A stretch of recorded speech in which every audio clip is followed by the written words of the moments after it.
He said break a leg before her fight. Now alien girl's furious, limping towards him. Sergeant Miles Corbin hadn't meant it as a curse. Standing beside the ritual combat ring, sand whipping his face. He'd seen the tense set of her shoulders, the way her multi-jointed fingers flexed around the ceremonial blade lance. Cathara, heiress of the wind-scoured peaks, was formidable even when standing still. Her skin, the color of dried clay, rippled with subtle light shifts, reflecting her mood. Right now, it was a tight, sparking orange, anticipation and coiled energy. Her eyes, vast and dark like pools under a twin moon night, were fixed on the opposing gate. She was about to step into a fight that would decide her bloodline standing for a generation on this arid world of migrating city shrines. Miles, a cultural liaison from the Terran Confederacy, largely a title to keep a damaged war vet busy and out of trouble, understood maybe 10% of the gravity of it all, and 0% of the rituals. He'd seen gladiator matches, pit fights, backroom brawls. This felt ancient, sacred, somehow. He wanted to offer a human moment of camaraderie, a casual wish of good fortune. "Hey," he'd said, stepping slightly closer, his voice low under the rising chant of the crowd. "Go get him. Break a leg." Her head snapped towards him, the movement too fast, too sharp. The orange intensity of her skin flared violet, a color he'd only seen before when she witnessed a disrespectful gesture. Her dark eyes narrowed, pinning him. The crowd's chant faltered near them. Miles felt a cold knot form in his stomach. Right, idioms. Cultural gap the size of a star system. His dry humor, a shield and a weapon in his old life, was useless here, maybe even dangerous. What did you say?" she asked, her voice a low growl, rough as the wind. Her translator unit, bonded seamlessly to her throat ridge, rendered his clumsy words into her language with chilling precision. The light on her skin pulsed erratic, angry. "You wish my limb to shatter before I step into the sacred circle? You curse me?" She drew herself up to her full imposing height, which was considerably taller than his own. Her blade lance twitched. The chanting resumed, louder now, drowning out their exchange, but the tension between them was a physical thing. Miles held up his hands, placating. No, Cathar, it's an earth thing. A good luck wish. Like, may your fight be fierce, and you walk away, mostly intact." He winced. Terrible translation, sorry. It just means do well. Succeed. Don't literally break anything. She stared at him, her expression unreadable save for the stormy violet light rippling across her features. She didn't lower the blade lance. The gate opposite hers began to open, revealing a hulking figure from a rival bloodline, their form encased in ritual armor carved from bone. Cathora's attention snapped back to her opponent, but not before she gave Miles one last, searing look. It wasn't just anger, it was confusion, betrayal, and something else he couldn't name. Then, with a fluid, terrifying grace, she moved, striding towards the ring. The gate hissed open, and she vanished inside the whirlwind of sand and chanting. Miles watched her go, a cold dread settling over him. He hadn't just messed up. He'd potentially insulted a key figure in a fragile political balance on an alien world he barely understood. Right before a critical ritual, his track record for screwing things up seemed to be maintaining its perfect streak, even light years from home. He just hoped his good luck wish hadn't actually sealed her fate. The roars from the crowd intensified, the clang of metal on bone echoing across the plaza. He stood there, a lone human amidst a sea of alien passion, feeling profoundly lost and stupid. He should have just kept his mouth shut. The fight was brutal. Miles, assigned a vantage point near the observer's gallery, watched with a knot tightening in his gut. Cathara fought with a controlled fury, her movements precise, deadly. The blade lance was an extension of her body, a silver blur against the dusty backdrop. Her opponent was larger, relying on brute force and heavy sweeping blows. Cathara used speed and leverage, her body light shifting between violet and angry orange as she dodged and struck. He saw her take a hit, a glancing blow from a bone-armored shoulder to her left leg. She stumbled, the color on her skin flashing pain-white for a fraction of a second, but she recovered instantly, pressing her advantage. She was winning, driving her opponent back. Then chaos erupted. It wasn't part of the ritual. From the periphery of the plaza, figures emerged. Not the robed attendants or chanting observers, but others clad in dark, unadorned armor, carrying energy disruptors. The chanting stopped, replaced by shouts of alarm and the crackle of unfamiliar weapons fire. The arena guards, ceremonial in their gear, were caught flat-footed. The attackers were efficient, brutal, moving with swift purpose. This wasn't a challenge to the ritual. This was an assassination attempt. Miles recognized the chilling efficiency of trained soldiers instantly. His own instincts, long dormant under layers of imposed calm and cultural sensitivity training, flared to life. The fight in the ring paused, Kithara and her opponent momentarily stunned by the intrusion. Then the attackers turned their fire on the ring itself. Down, Miles roared, a purely human reaction, though no one around him understood the word. He threw himself flat as energy pulses lanced through the air, impacting the ring barriers with explosive force. The observation gallery disintegrated around him in a shower of crystalline dust. He scrambled for cover, his heart hammering against his ribs. Adrenaline, a familiar old friend, coursed through him. He saw Kithara and her opponent react, turning their ritual weapons against the common threat. The attackers were clearly targeting Kithara. She was a key heir. Removing her would throw the lineage into chaos. The injured leg seemed to bother her now. Her movements were less fluid, a subtle stiffness there. He had to get to her. Not because he owed her for the idiom screw-up, but because it was the right thing to do.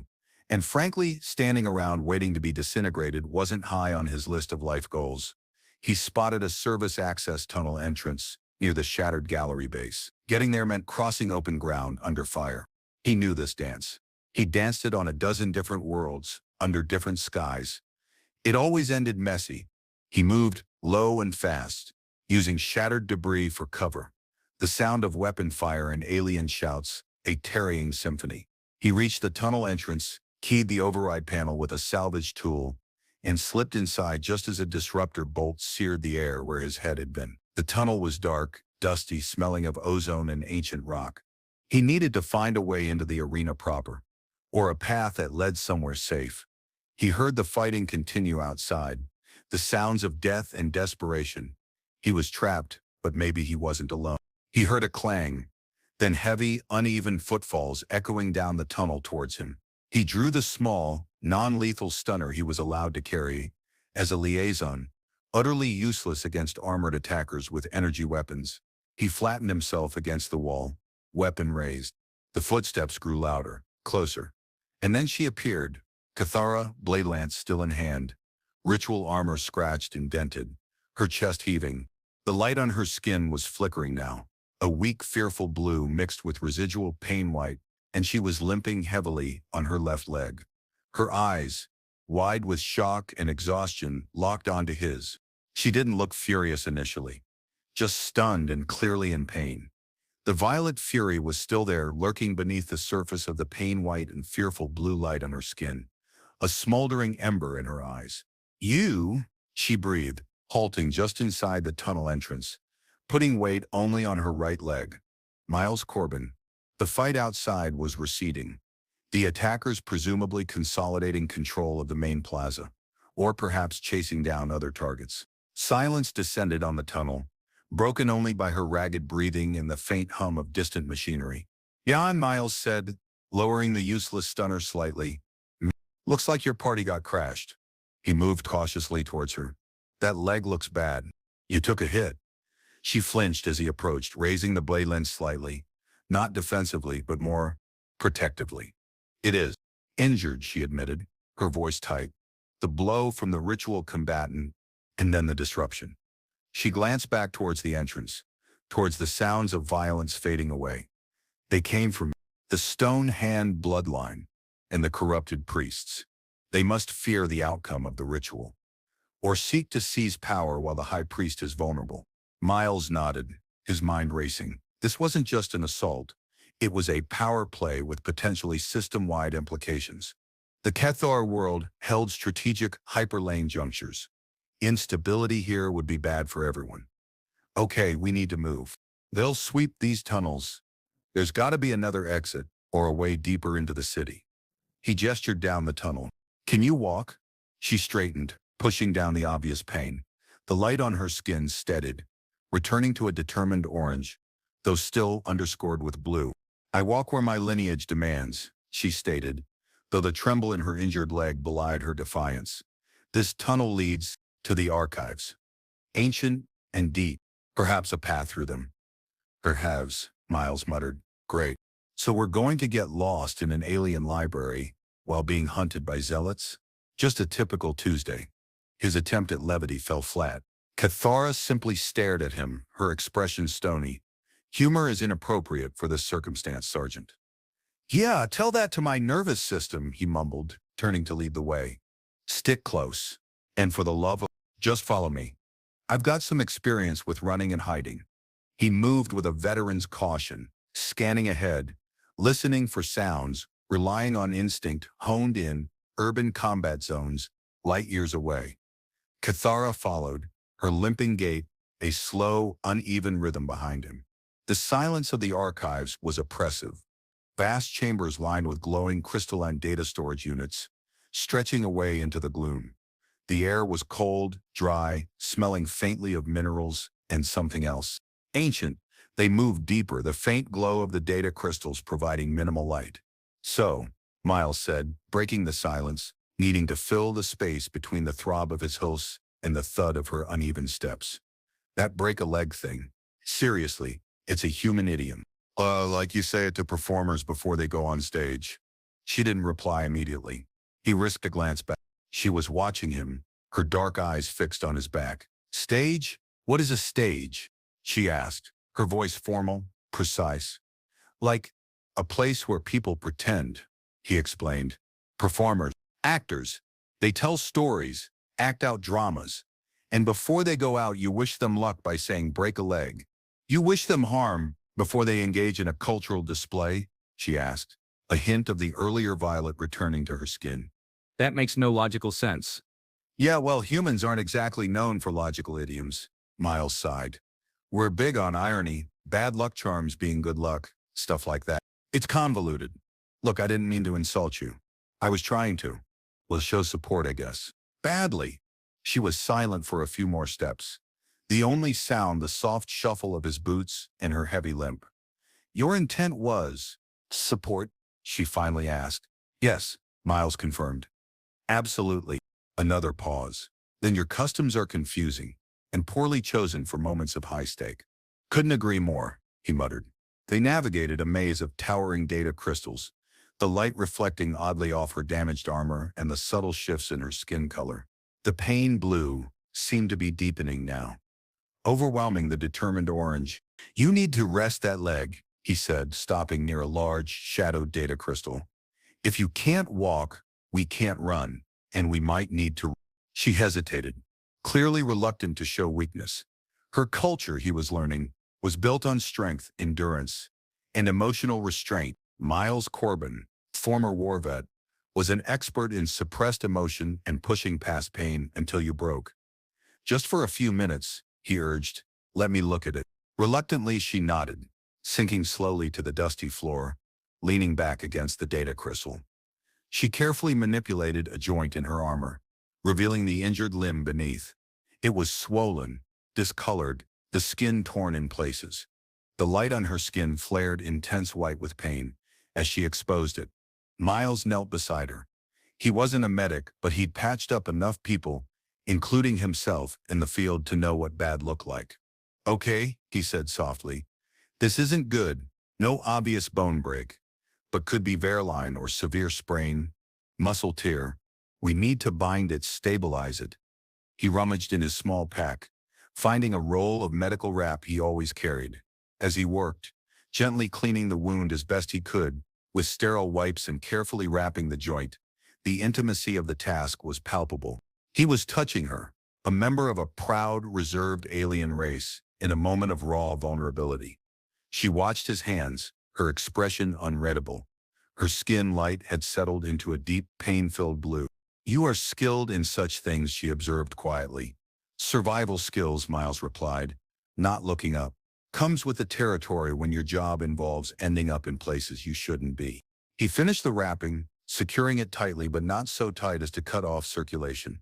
Okay, he said, sitting back on his heels. That'll help. It's not going to heal it, but it'll make walking possible. Maybe less agony. He met her dark eyes. You're tough, Kythera. Most humans would be screaming right now. A flicker of something that might have been appreciation crossed her face, but it was quickly masked by her usual reserve. The blue light on her skin remained, a constant reminder of her pain. Pain, noted, she stated formally. It does not dictate action. Yeah, well, it tends to slow you down, Miles countered gently, which is a problem when the bad guys are probably looking for us. As if on cue, a faint sound echoed down the tunnel, the distinct hum of energy disruptors being charged. Getting closer. Speak of the devil, Miles murmured, getting to his feet. Looks like our rest is over. Can you make it? Kythera pushed herself up, leaning heavily on her blade lance like a crutch. She bit back a sound of pain, the light on her skin flaring white again. But she nodded grimly. I can make it, she said, her voice a low vow. Lead the way, Sergeant. They moved deeper into the archives, the sounds of their pursuers echoing achingly behind them. The tunnels twisted and turned, a vast, silent labyrinth. Miles navigated by instinct, searching for any sign of a different path, an exit, anything other than a dead end. Kythera, despite her injury, kept pace, her limp a constant, painful reminder of their peril. The blue light on her skin pulsed with every step. He noticed she no longer bristled at his presence, the shared danger forging a grudging camaraderie. These archives, Miles said, trying to distract them both from the tension and her pain. What's in all these crystals? Knowledge, Kythera replied, her voice tight with effort. Our history, rituals, genealogies, the resonance echoes of ancestors, resonance echoes. He'd heard that term before. Something about the Kythera storing not just data, but a kind of energetic imprint. Miles didn't fully grasp it, but it sounded intense. So, like really old hard drives with ghosts? He asked. Another moment of silence, then a faint, dry sound. Was that her trying not to laugh, or just a pained exhale? He couldn't tell. Not ghosts, she corrected, her tone less rigid than before. Resonance, a form of energy imprint left by those who have passed, particularly those of strong will or significant lineage. The crystals hold the pattern. Right, Miles said, filing that under things I will never fully understand. So, if you touch one, do you get just flashbacks? It is not advised, she said. Without proper ritual preparation, the resonance can be overwhelming, disruptive. They rounded a corner and froze. Ahead of them, the tunnel ended in a solid wall of rock. A dead end. Miles swore under his breath. Damn it. Kythera sagged against the wall, her injured leg giving out slightly. The blue on her skin deepened to near-black exhaustion. The sounds of their pursuers were louder now, closer. They had found the entrance to the archives and were likely spreading out to search. They were trapped. There must be another way, Kythera insisted, pushing off the wall despite the pain. She scanned the dead end frantically. Archives are never sealed completely. Unless the people who sealed them didn't want anyone getting out, Miles said grimly. He ran his hands over the rock face, searching for seams, panels, anything. It was solid. He could hear the pursuers clearly now, their voices echoing down the tunnel, barking orders in their harsh language. They were close, too close.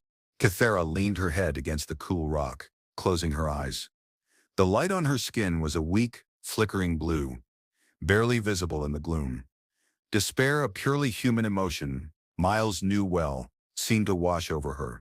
He saw it in the slump of her shoulders, the slackness of her jaw. He knelt beside her. Hey, he said softly. Look at me. She opened her eyes. They were filled with a pain he recognized from his own war years, the look of someone who had fought hard but was out of options. They will find us, she said, her voice flat. My lineage, Tonform, is ended here, because I failed the ritual and was weak. You weren't weak, Miles countered fiercely. You were winning that fight until they cheated. And you're walking on a busted leg in the dark, getting hunted. That's not weak, Kythera. That's tougher than anyone I know. He placed a hand gently on her arm, avoiding the injury. Her skin felt cool, smooth, and the contact sent a strange, faint tingle up his arm. Her skin light pulsed gently under his touch. "We're not done yet," he said. He looked at the rock wall again, then at the surrounding data crystals. Archives, resonance, both overwhelming without ritual. What if overwhelming was exactly what they needed? What if they could use the archives against their pursuers? It was a wild idea, dangerous, but they were out of time. "Cathara," he said urgently. "These resonance echoes, can they affect the living?" She looked at him, confused. "They are not meant to. Without focus, they are merely patterns. But ritual can give them form, intent." "Okay," Miles said, his mind racing. "Can they disorient someone, mess with their heads?" She hesitated. "Perhaps, if triggered improperly, it could also harm the one triggering it. Risk we have to take," he decided. "Those crystals," he pointed at the closest ones, "are they active? Still holding the resonance?" "Yes," she confirmed. "They must be. Accessed. Accessed. How?" "Touch," she said, her voice barely a whisper. "Physical contact. And focus." Miles looked at her injured leg, then back at the approaching sounds. "Okay," he said, "you focus. I'll touch." He didn't wait for her to object. He scrambled to the nearest data crystal, a towering structure that hummed faintly. He placed his hands flat against its cool, smooth surface. Nothing happened. He looked back at Cathara. "What do I do?" "You must resonate with it," she said, pushing herself back up, leaning heavily on her blade lance. The blue light on her skin flared slightly. "Connect. Find the pattern. Connect. Resonate." Miles felt completely lost. He was a soldier, not a psychic or a priest. But he had faced death often enough to know when to trust instinct over logic. He closed his eyes, focusing on the feel of the crystal beneath his palms. He thought about the past, about the echoes he carried, the screams of his comrades, the dust of fallen cities, the cold emptiness inside him. He focused on something to send into the crystal. He felt a faint vibration, deeper than the hum. Was it work? Behind him, Cathara began to chant, a low, guttural sound, unlike the public rituals he'd heard. Her voice was raw, strained with pain, but filled with ancient power. The blue light on her skin intensified, pulsing in time with her chant. As her voice rose, Miles felt a shift in the crystal beneath his hands. It wasn't just vibrating anymore. It felt alive. A rush of energy, a torrent of alien sensation, flooded his mind.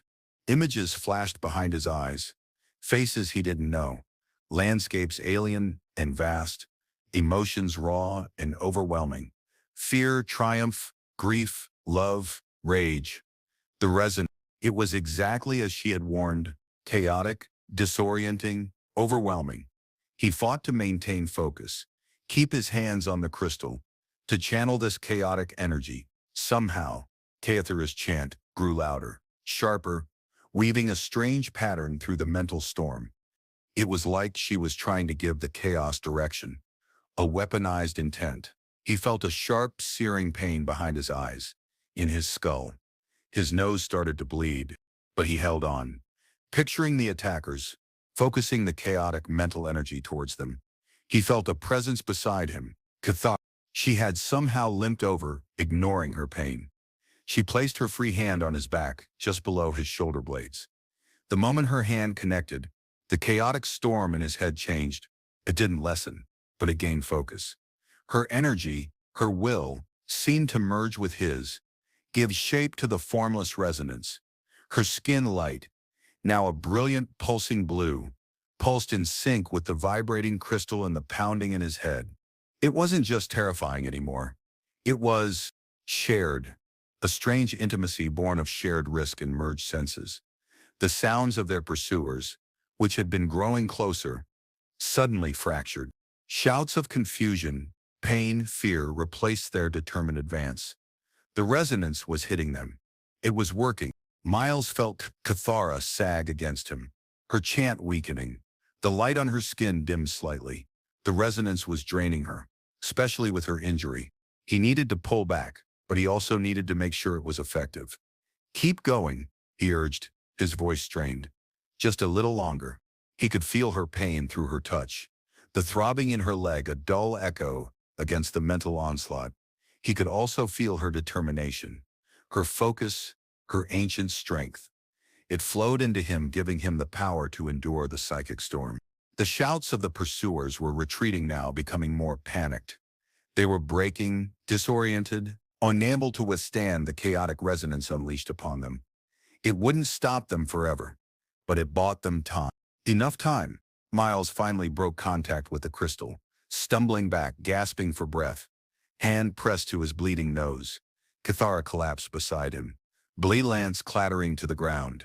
The blue light on her skin was faint, exhausted, but the fear was gone, replaced by a deep weariness.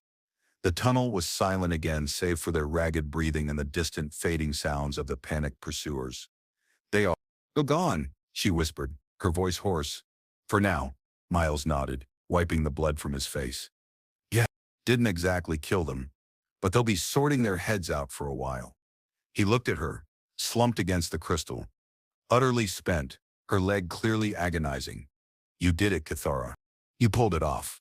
She looked back at him, her dark eyes searching his face. The shared ordeal, the merging of their senses and wills through the resonance, had changed something between them.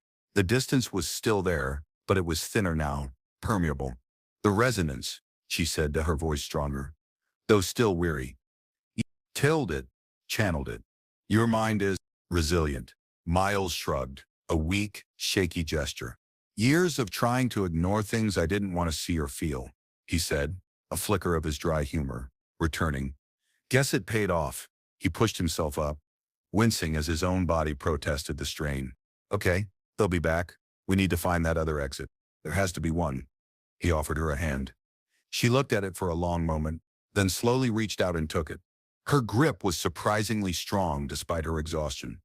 Miles pulled her gently to her feet, and she leaned heavily against him for a moment, steadying herself. Her injured leg protested with a sharp intake of breath, and the blue light on her skin flashed pain-white.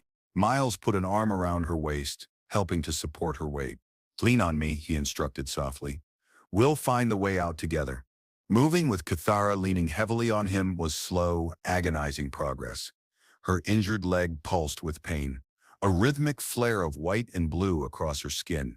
Miles felt the tremors of her pain through his side, a low thrumming that resonated oddly with the lingering echoes of the archives in his head. He supported her weight, his own muscles protesting, but driven by a sense of grim purpose. They were a unit now, bound by the shared danger, the strange merging of minds, and the simple, desperate need to survive. The formal distance had dissolved into physical necessity and silent, shared endurance. They found another tunnel junction, then another deep in the heart of the archive levels. Each step was a victory against pain and exhaustion. Cathara rarely spoke, conserving her energy, but her grip on his arm tightened periodically, a silent communication of pain or gratitude. Miles kept searching for clues, vents, different construction materials, anything that suggested a path to the outside. After what felt like hours, they stumbled into a larger chamber, this one empty of data crystals, filled instead with ancient, dormant machinery. And in the far wall, a massive sealed blast door. It looked like an emergency exit, or a passage to a deeper, more secure part of the complex. "That," Miles breathed, relief flooding him, "has to be it." He released Cathara, who sagged against the wall, her injured leg trembling violently. Her skin light was a faint, exhausted blue. Miles examined the blast door mechanism. It was old, complicated, built for security, not easy access. There was a complex locking interface, clearly requiring a specific code or sequence. He didn't have it. Despair pricked at him again. So close. "It required the lineage key," Cathara rasped, pushing away from the wall, limping towards the console beside the door. "Only those of the high lineage can access deeper levels." She placed her hand on a small, glowing pad beside the console. Nothing happened. She tried again, pressing harder. Still nothing. The blue light on her skin flared with frustration. "It does not recognize me, my injury, or the resonance impact. I am not registering correctly." Miles watched, his hope plummeting. "Is there another way?" She shook her head slowly, defeat etched on her face. The key is in the blood. The pattern. It must be. So, resonance verified. Miles looked at the console, then at Cathora, then back at the way they came, listening. Silence. The pursuers were still gone, dealing with the effects of the resonance, but they wouldn't be delayed forever. He thought about the feeling of touching the data crystal, of Cathora's hand on his back, the merging of their consciousness, the resonance verification. Maybe, he said slowly, it doesn't have to be just your pattern. Cathara looked at him, her dark eyes questioning. What do you mean? Up there, Miles said, pointing to the pad. It reads resonance, right? Your pattern. What if? What if my pattern is mixed with yours? After what happened in the archives? He reached out, taking her hand, the one she had placed on his back during the resonance burst. Her skin was cool against his. He led her hand back to the glowing pad, then placed his own hand over hers, pressing both their palms against the surface. He closed his eyes, focusing. Not on his pain, or her pain, or the terror of being trapped. He focused on the strange, powerful connection he'd felt when she touched him in the archives, on the shared shock, the merged will, the feeling of her mind brushing against his. He poured the memory of that connection, that unexpected intimacy, into the pad through their joined hands. He felt a faint warmth bloom under their palms. Cathara gasped softly beside him. Her skin light flared intensely, a bright, vibrant mix of orange and blue, swirling together like a storm. The console beeped, lights flashing. The blast door groaned, a deep, resonant sound, and began to slide open, revealing a dark passage beyond. It worked. Their combined resonance, the pattern of their shared traumatic bond, had unlocked the door. The moment the door was fully open, Cathora pulled her hand away from his, stumbling back slightly. The swirling colors on her skin calmed, settling back into a weary blue, but underscored now with a lingering intensity, a faint echo of the merged resonance. She stared at her hand, then at his, then at the open doorway, her expression a complex mix of shock, confusion, and something else he couldn't quite decipher. Our resonance, she breathed, her voice filled with awe and fear. It recognized us. Together. Miles felt it too. The bond formed in the archives wasn't just a temporary psychic link. It had left a mark, a merging of their energetic patterns, that was recognized by the ancient Kithar technology. It was a literal bond mark, not of ink or ritual scar, but of intertwined resonance. And judging by Cathara's reaction, it was deeply significant, maybe even sacred. Looks like we're bonded, Miles said, trying for casualness, but his own voice felt rough, raw, through the magic of almost getting our heads blown off and sharing brain static. Cathara didn't respond to the humor. She looked at him, her dark eyes intense, filled with a new kind of gravity. The formal distance she usually maintained seemed to have collapsed entirely. A bond formed not by ritual or lineage, she said, almost to herself, but shared survival, by connection. The implications of this seemed to weigh heavily on her. In her culture, bonds, especially those tied to lineage and resonance, were everything, and this one was unauthorized, unprecedented. The blast door behind them began to slide shut automatically. They were committed. We need to go, Miles urged, stepping towards the dark passage. Cathora nodded, but she didn't move immediately. She was still processing. Miles waited, watching her, the silence thick with unspoken questions and the weight of their unexpected connection.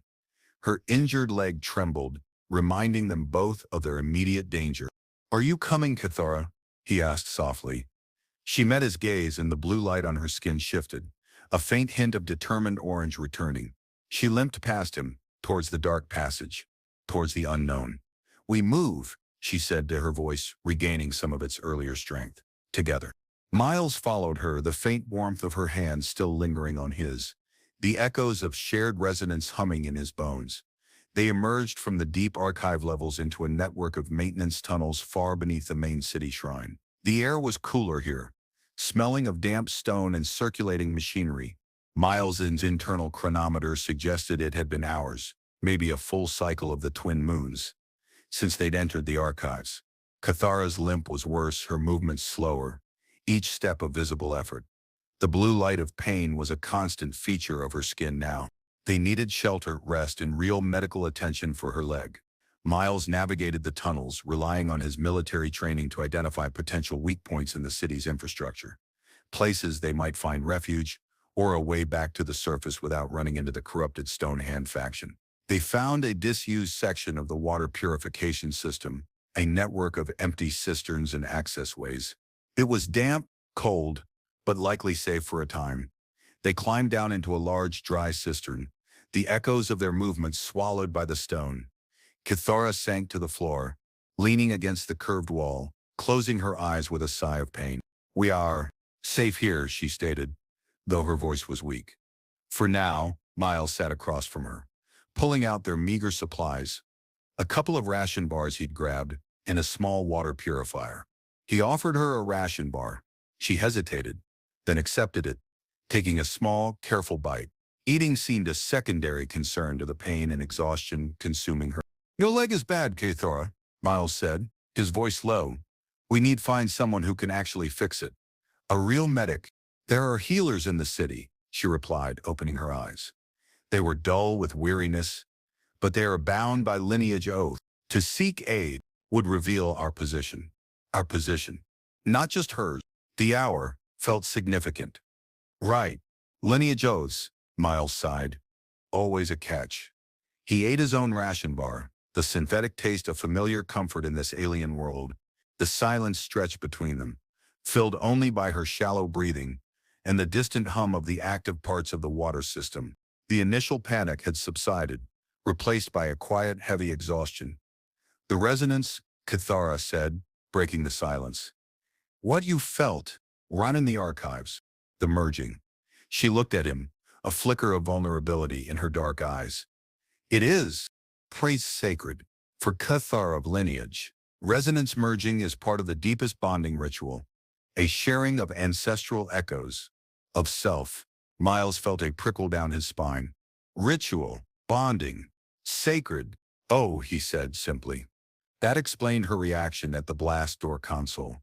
It wasn't just that it recognized them in a way that meant something profound and potentially dangerous.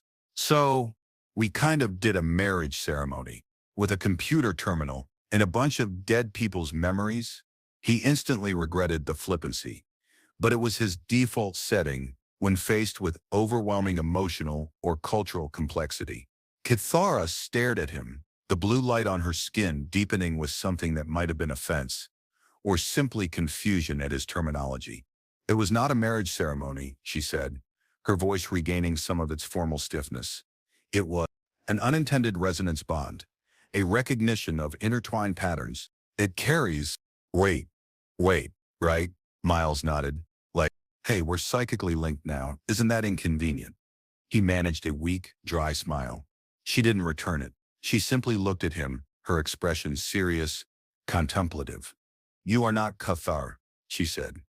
"Your pattern is alien. Yet, the archives recognized us." She paused, her gaze intense. "It means we are tied now, Miles Corbin, by more than circumstance." The blue light on her skin seemed to shimmer faintly, not just with pain, but with an undertow of, claim this something else. Connection? Trepidation? He couldn't be sure. The exhausted silence settled back in. Miles looked at her, really looked at her, slumped against the cold stone, injured and vulnerable, yet carrying the weight of a lineage, a culture, and now this strange, unplanned bond with him. She was terrifyingly alien, yet in this moment, profoundly human in her weariness and pain.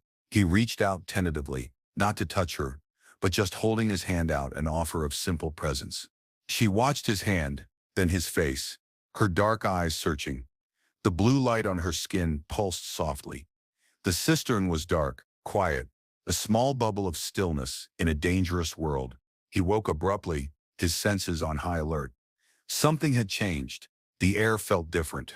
Colder, or just shallow air. He saw Cathara was also awake, sitting upright, listening. Her skin light was a sharp, alert orange. "Did you hear that?" he whispered. She nodded, her eyes fixed on the opening above. A faint scraping sound echoed from the access tunnel. Someone is here. The corrupted faction or the city guards finally finding them? Miles scrambled for cover behind a stack of Dis's pipes, his stunner feeling even more useless now. Cathara, despite her leg, got to her feet, grabbing her blade lance, her posture defensive formidable. The scraping sound grew louder, followed by the distinct clang of metal boots on stone. They were discovered. Heavy footsteps sounded in the tunnel above. A light source, brighter than anything they carried, shone down into the cistern. Figures appeared at the opening, silhouetted against the light, 3 of them armored, carrying energy disruptors. Not city guards. The Stone Hand faction. "Step out, Harris," one of them called down, their voice distorted by a helmet comm. "Resistance is ill-advised. Your unauthorized bond with the Outlander will not save you." They knew. They knew about the resonance bond at the blast door. Miles swore under his breath. How? Telepathy. Sensors? Or had the archives console sent a signal? It didn't matter. They were caught. "I am heiress of the peaks," Cathara declared, her voice ringing with defiance, despite her pain. The orange light on her skin flared with ancient pride. "I yield to no corrupted priest." "Foolish," the leader in the tunnel sneered. Energy disruptors powered up, their emitters glowing ominously. "Come quietly, or we will take you by force." Miles knew they wouldn't take her alive if she resisted, and he knew Cathara wouldn't heal. He glanced around the cistern, searching for any angle, any option. There was nothing. They were in a trap. But then he remembered the resonance, the feeling of being linked, the power it had unleashed. It wasn't just something that affected the archives. It was between them, a physical bond perhaps, but also something deeper. He looked at Cathara, her face set in grim determination, ready to fight a battle she couldn't win. He thought of her pain, her strength, the unexpected connection that had bloomed between them in the darkness. He focused on her. He reached out, not physically this time, but with his mind, reaching for the feeling of her hand on his back, the merging of their patterns.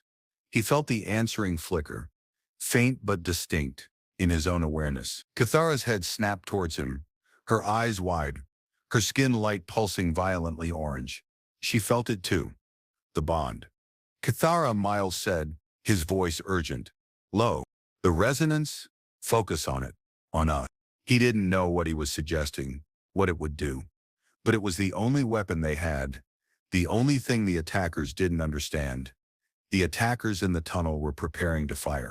Cathara hesitated for a fraction of a second, then nodded, her eyes locking onto his. The orange light on her skin intensified, focusing, sharpening. She shifted her blade lance, bracing her. Miles focused everything on their connection, on the merged pattern, on the raw energy of their shared trauma and survival. A low hum started, not from the machinery, but from the air itself, from within them. The light on Cathara's skin intensified to a blinding white, then pulsed outwards, a visible wave of energy emanating from her washing over Miles. He felt it hit him, a jolt that resonated in his bones, stirring the chaotic echoes of the archives within him. But this time, they were focused, directed by Cathara's will, amplified by their bond. The energy wave hit the attackers in the tunnel opening. They cried out, stumbling back, their disruptors sparking erratically. It wasn't a physical force, but something that struck directly at their minds, their senses, amplified by their earlier exposure to the archives. Resonance. The energy wave subsided, leaving a ringing silence. Cathara stood trembling, her blade lance lowered slightly, her skin light returning to a faint blue, utterly drained. The attackers were gone from the opening, retreating back into the tunnels, leaving behind only the sound of confused shouts and the distant clang of dropped weapons. It wouldn't hold them off for long, but it had bought them a few more precious minutes. Cathara stumbled, her injured leg finally giving out. Miles was there instantly, catching her before she fell, easing her down onto the cold stone. She leaned against him, her body heavy, trembling. That's something," Miles breathed, holding. His own head ached, and he felt a profound exhaustion settling over him, the backlash from channeling the resonance. What did we do? Cathara looked up at him, her dark eyes unfocused, filled with a mixture of awe and terror. We amplified the bond, she whispered, her voice barely audible. The resonance between us. It is more powerful than I knew. She closed her eyes, pressing her face against his shoulder. Her skin, even through his worn uniform, felt cool and smooth. The intimacy of the moment, the shared danger and the raw vulnerability, was overwhelming. They stayed like that for a time, huddled together in the dark cistern, listening to the sounds of the city above, the distant echoes of their pursuers. Miles held her, his arm wrapped around her trembling form, providing what little comfort he could. He was acutely aware of her injured leg, the rhythmic pain it sent through her, and the deep exhaustion that had finally claimed her. He was also aware of the strange, unsettling humming beneath his own skin, the echo of the merged resonance that now seemed to bind them inextricably. This wasn't just survival anymore. It was something else, something vast and unknown, built on a broken leg and a confusing earth idiom. When Cathara finally stirred, she pushed herself away from him slightly, enough to look him in the eye. The blue light on her skin was still dominant, but a new color, a deep, warm violet, was beginning to bleed into it, pulsing softly. It was a color he hadn't seen before, and it felt significant.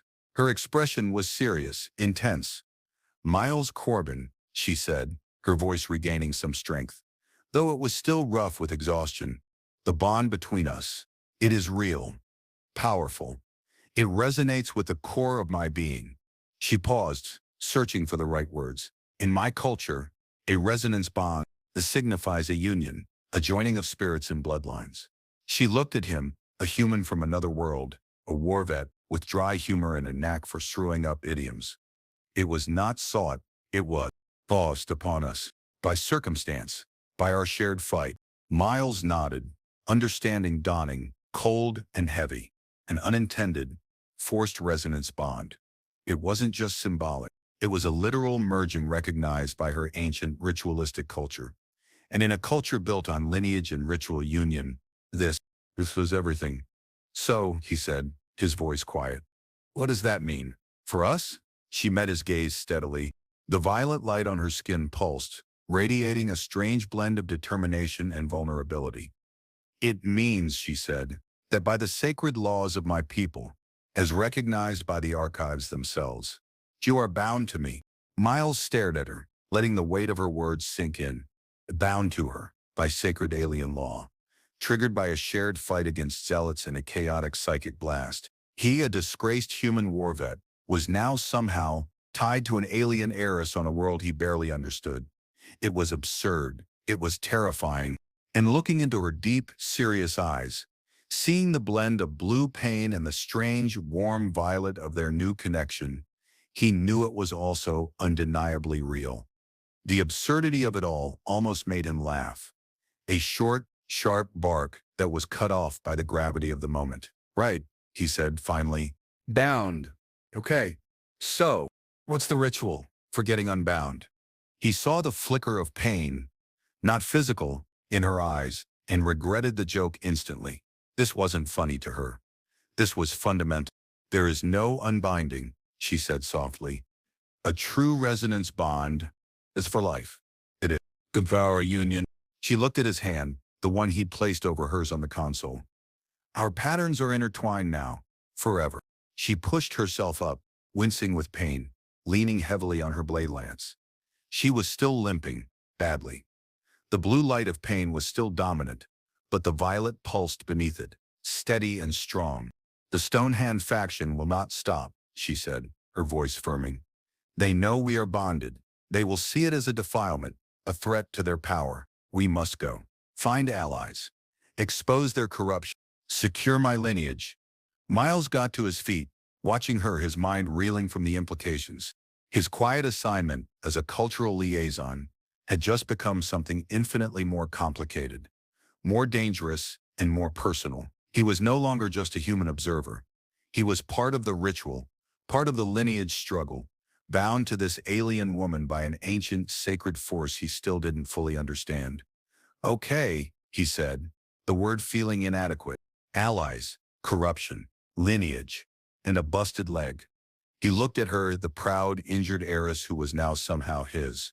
He saw the determination in her eyes, the strength that shone through her pain and exhaustion. And despite the absurdity, despite the danger, a strange sense of protectiveness, of connection settled over him. He stepped towards her, offering his arm for support without a word. She accepted it, leaning against him. And together, they moved towards the exit of the cistern, towards the next unknown.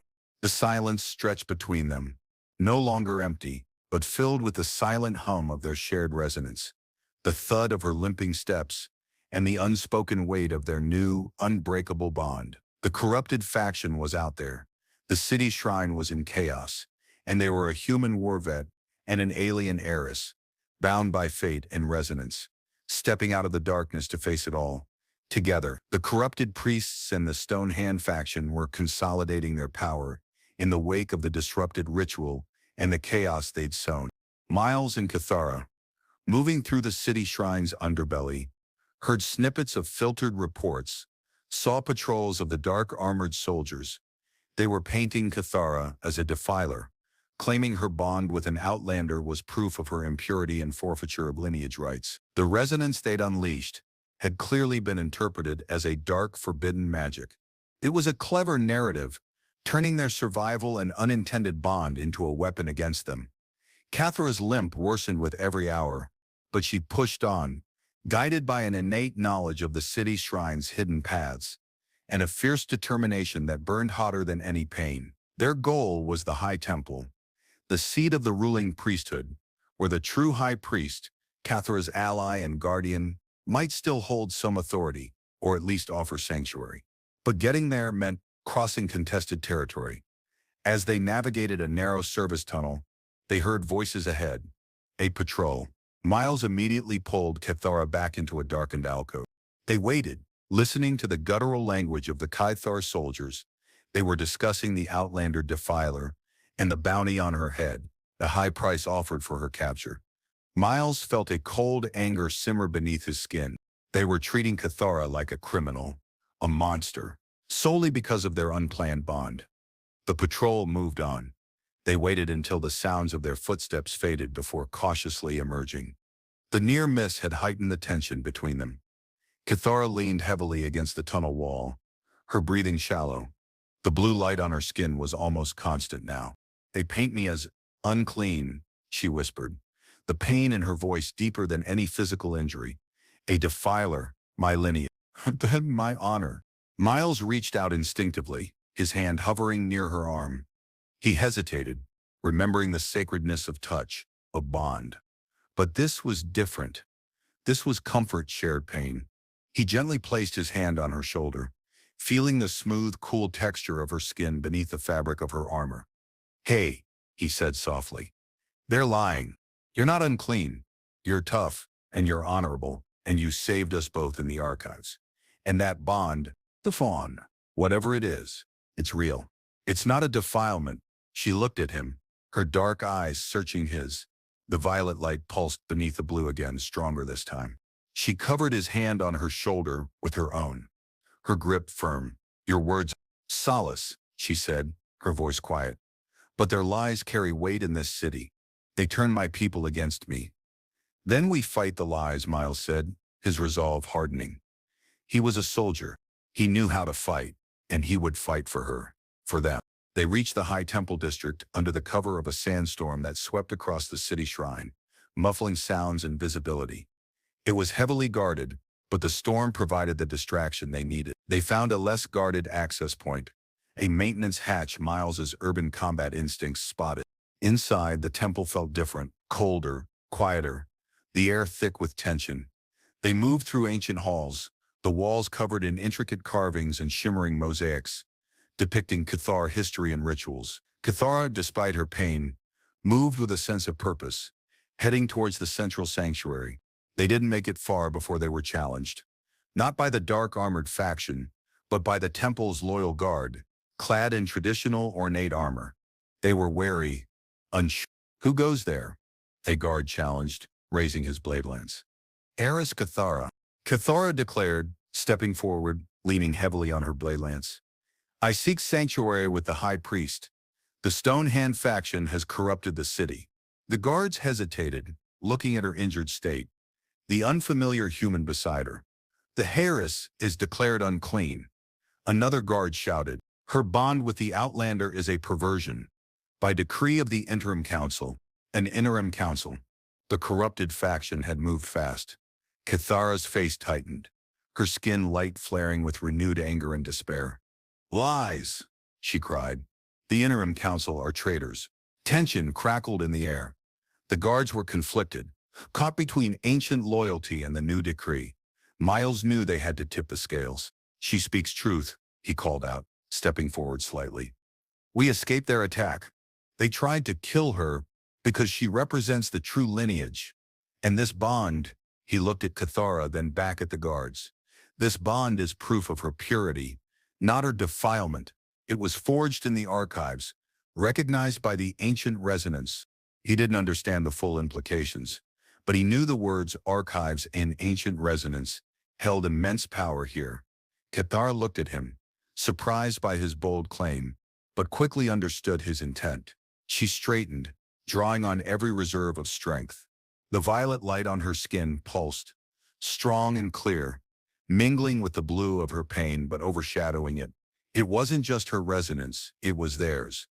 She projected the feeling of it, the truth of it, outwards towards the guard. The guards wavered.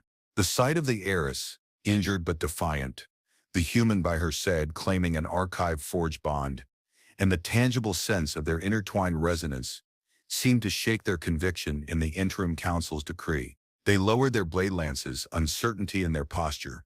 Just then, a side passage opened, and a robed figure emerged, the high priest. He was ancient, frail, but his eyes held wisdom and authority. The heiress speaks truth, he stated, his voice thin but clear. The archives have confirmed a resonance bond, a bond not seen in cycles. It is a sign not of defilement, but of a lineage challenged and reformed by fate. The interim council acts in shadow. Lead the heiress and the outlander to the inner sanctuary. Quickly. The high priest's word broke the standoff. The loyal guards immediately formed a protective escort around Cathara and Miles, ushering them towards the inner sanctuary. As they hurried through the temple corridors, Cathara leaned against Miles, her strength giving out again, the momentary surge of defiance fading. You spoke with the voice of my people, she whispered, her breath warm against his ear. The resonance, they felt it? Miles wasn't sure, but he suspected that between his words, her projected will, and the tangible reality of their intertwined patterns, they had created a moment of resonant truth the loyalists couldn't ignore. They reached the inner sanctuary, a hidden chamber deep within the temple, and the heavy stone door sealed behind them. They were safe for now. In the inner sanctuary, the high priest tended to Cathara's injured leg with ancient glowing instruments that hummed with energy. The pain light on her skin slowly receded as the healing began, replaced by a weary blue and the persistent warm violet of their bond. Miles watched, feeling useless but relieved. The high priest, despite his frailty, radiated an aura of deep calm and immense knowledge. Once Cathara was resting, the high priest turned his attention to Miles. The resonance bond is strong in you, Outlander, he said, his voice soft and unusual. The archives registered a merging of patterns unlike any recorded. It is a true bond mark, Sergeant Miles Corbin, one that cannot be undone. Miles nodded. He'd accepted that reality somewhere between the blast door and the water cistern. What does it mean exactly?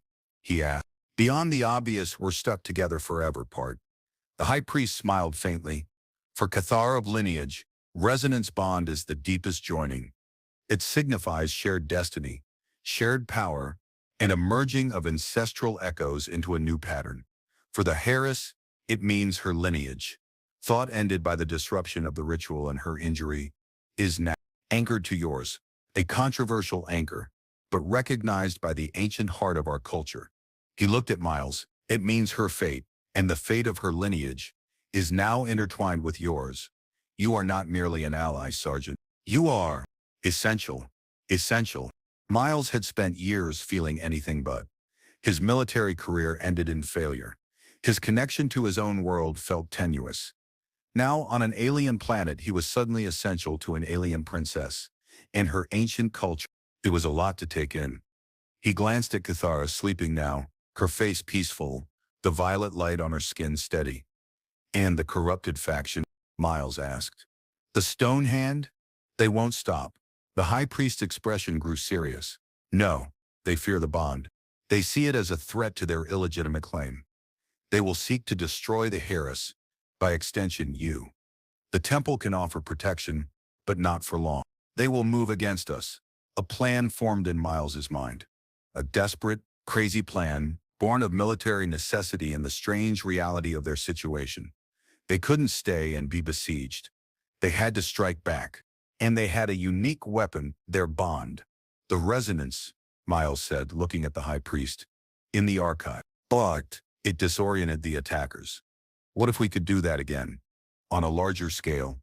The High Priest looked surprised, then contemplated. The archive's resonance is chaotic, unfocused, he said. Dangerous even to those who trigger it, but with a Harris's focus and your unique pattern, it could be wielded as a weapon. We need to go back to the archives, Miles stated.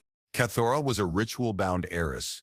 She understood sacred power, lineage, and ritual combat. Miles was a war vet. He understood strategy, tactics, and using whatever weapon was available. Together, maybe they could do this. The High Priest looked at Cathara, then at Miles, a flicker of hope in his ancient eyes. It is a great risk, he warned. The resonance could consume you both, if not control. We don't have a choice, Miles said.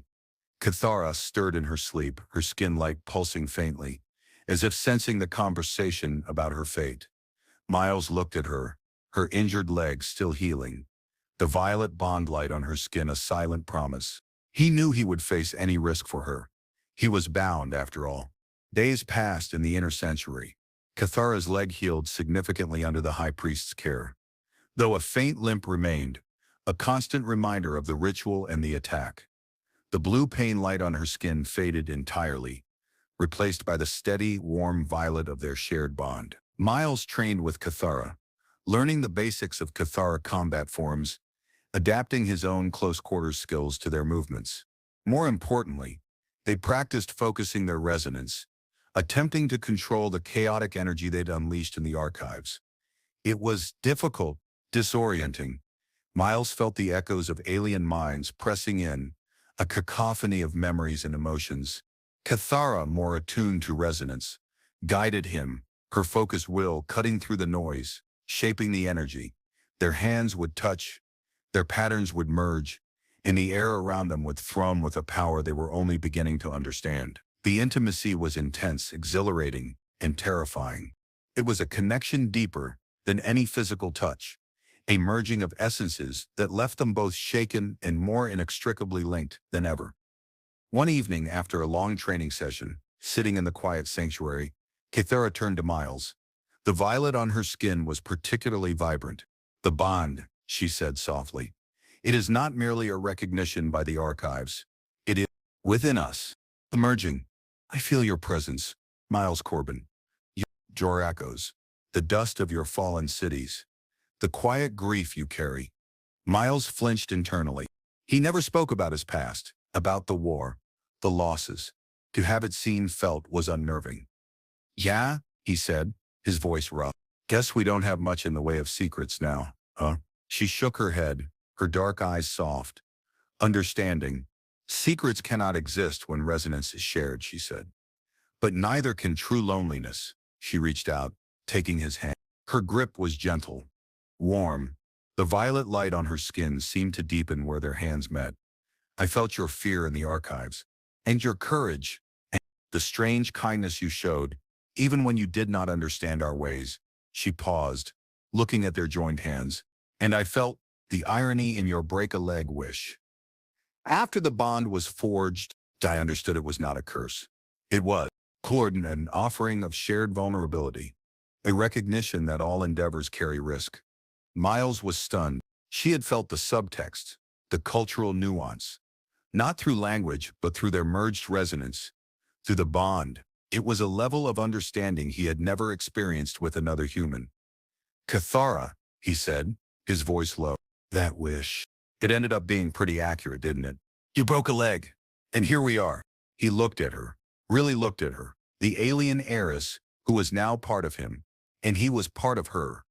Her beauty wasn't just physical. It was in the strength of her spirit, the depth of her ancient soul, the radiant power of their bond. The corrupted faction's assault on the High Temple was inevitable. The High Priest, sensing the shift in the city's power, knew their time was running out. The plan was set. They would infiltrate the archives one last time, access the deepest resonance core, and unleash a controlled, focused wave of energy, a psychic counterstrike amplified by their bond, aimed at disrupting the Stonehand's command structure and revealing their corruption to the remaining loyalists. It was a desperate gamble. The night of the assault, under the cover of a diversion orchestrated by the loyalist guards, Miles and Cathara slipped back into the archive tunnels. Cathara's limp was almost imperceptible now, a slight hesitation in her gait, but she moved with renewed purpose.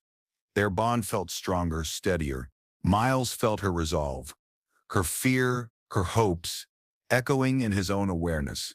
They reached the deepest levels, the air thick with the hum of ancient resonance. The core chamber was vast, filled with towering, pulsating crystals. This was the heart of the archives, the origin point of the echoes. They stood before the central crystal, larger and more intensely vibrant than the others.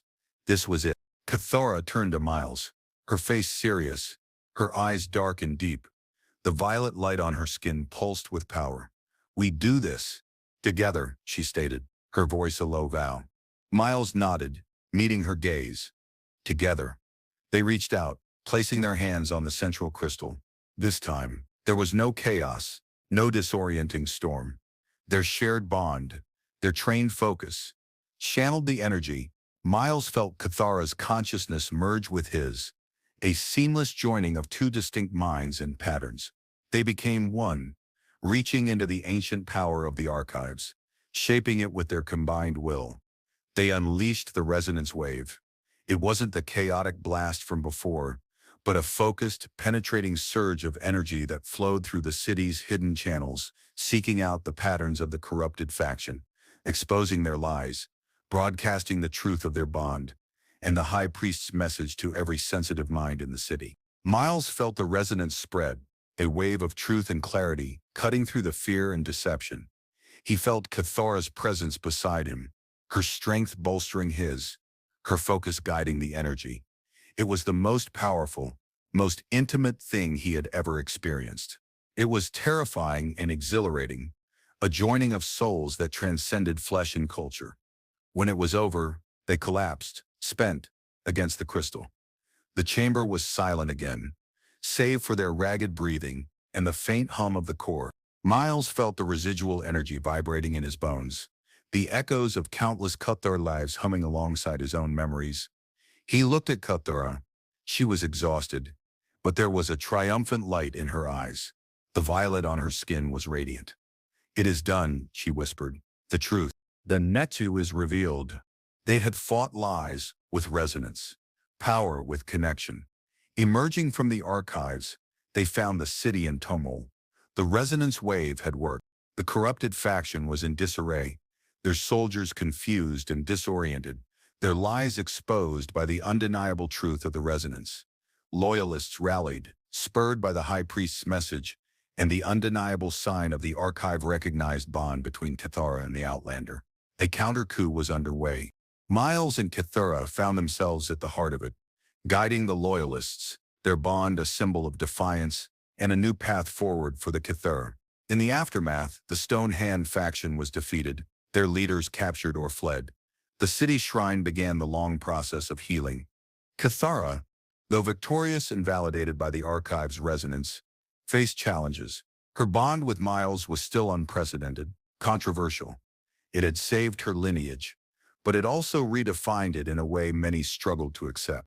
The High Priest supported them, declaring their bond a sacred sign of adaptability and strength in the face of external threat, a blending of patterns that honored the past while embracing the future. Miles remained by Cathara's side, no longer a cultural liaison, but something much more, her consort, her bound. His life on Earth, the war, the trauma. It felt like a distant echo now. His reality was here, with Cathara, in the heart of this strange ancient culture that had embraced him through ritual and resonance.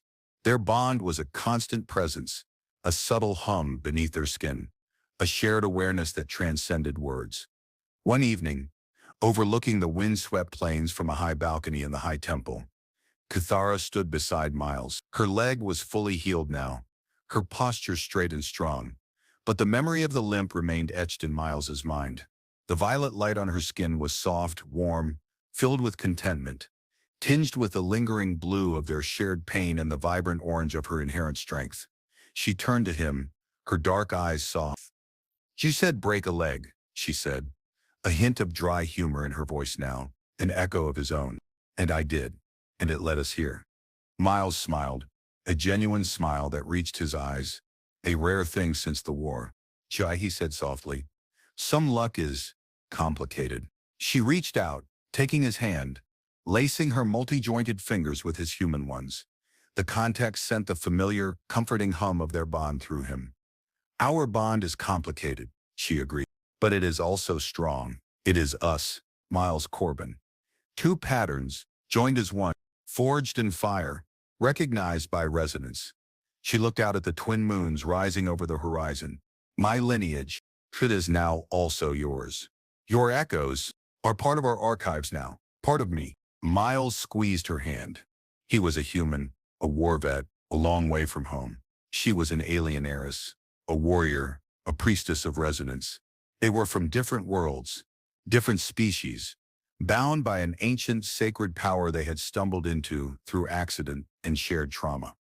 It wasn't the life he'd ever expected, but standing there with her, the alien light on her skin, a beautiful living tapestry of their shared journey, feeling the deep, quiet strength of their bond, he knew he wouldn't trade it for anything.